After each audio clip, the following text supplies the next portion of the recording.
If you're looking for some good Star Trek to fill the void left by today's less than stellar examples, then ReExamined Reads, the Star Trek edition, is for you. We'll review works written in the 1960s all the way up until about 2012. We'll see which ones pass the tests of good writing, plot, characters, and canon, and measure up to the old standard of Trek. We're looking for those books you pick up when you're bored with rewatching all the old school series and you just need that Star Trek fix. We'll cover works written for Star Trek the original series, The Next Generation, Deep Space Nine, Voyager, and even Enterprise. We'll evaluate works on a 1 through 5 star rating system, 1 being the worst, 5 being the best. We won't be including Discovery or the J.J. Abrams rewrites. You can find more information on the reasons for excluding these shows, as well as a better look at the rating system on the videos ReExamined Reads Getting Started and ReExamined Reads Rating Star Trek Novels, both located on this channel. Before we begin, don't forget to like and subscribe. Feedback is always welcome below, or find us on Facebook and Twitter at ReExamined Reads.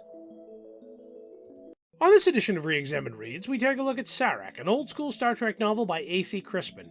It was published in 1994 by Pocket Books, a division of Simon & Schuster. It is available on Amazon. See the link below. It is recommended that you watch the old series, Season 2, episode Journey to Babel, the Next Generation Season 3 episode Sarek, the Season 5 episodes Unification Parts 1 and 2, the movie Star Trek 3, The Search for Spock, and Star Trek 4, The Voyage Home before reading this novel.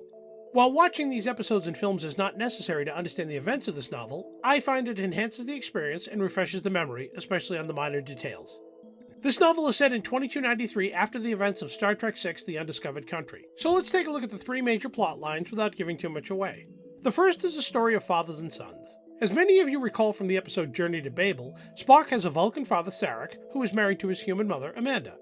Spock and his father are now on speaking terms again after an 18-year rift between the two. This rift was brought about by Spock entering Starfleet rather than following Sarek's wish for him to attend the Vulcan Academy. During the events of Journey to Babel, Spock provided Sarek with life-saving blood while the older Vulcan underwent a heart procedure. These events repaired their relationship, which were further strengthened by the events chronicled in The Search for Spock. Years have passed, and during this time, Amanda is in her 90s and suffering from a terminal illness.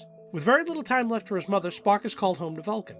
Shortly after his arrival, Sarek informs him that a diplomatic event, critical to the Federation, is unfolding, and he cannot remain at Amanda's side during her final days. Spock is shocked that Sarek will not remain to comfort Amanda at the end of her life, and this event, along with Spock's desire to reopen unofficial diplomatic relations with Romulus, seems to be the catalyst for a new rift between the two. A second subplot centers on Peter Kirk, the nephew of James Kirk, who was kidnapped by the Klingon ambassador we were introduced to in Star Trek IV, The Voyage Home.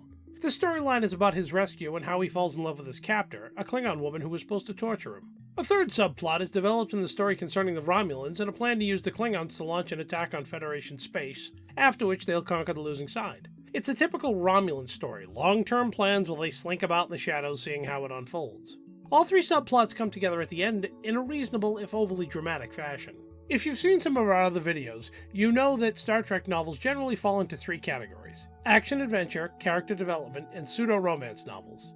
The first subplot falls into the character development category. Overall, it's well written and a great subplot. The second subplot borders on becoming one of those pseudo-romance novels. The third is an action-adventure, and the least plausible of the 3. It has one particular point where the Romulans are finally confronted, and it stretches, but doesn't come close to breaking the bounds of believability. What really saves this book is a well-written character development. The story of Spock and Sarek's second falling out was a story that needed telling. Crispin was an expert storyteller who understood the characters and writes them well. One can always tell true Star Trek fans among the authors, and Crispin was indeed someone who knew the genre. For those who don't know, Miss Crispin, she passed in 2013. She is hailed as the first writer to get a non-novelization onto the New York Times bestseller list with Yesterday's Sun, which I intend to review in the future.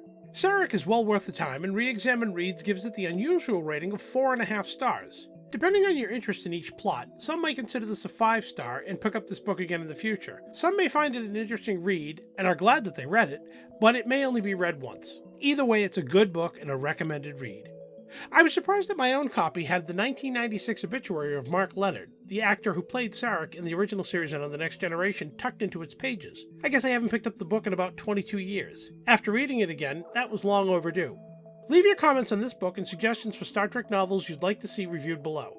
If you found some value in this review, after you hit the like and subscribe button, please send a link to your favorite Star Trek fan. It would be most appreciated. Find us on Facebook and Twitter at ReExamined Reads, and as always, thank you for watching.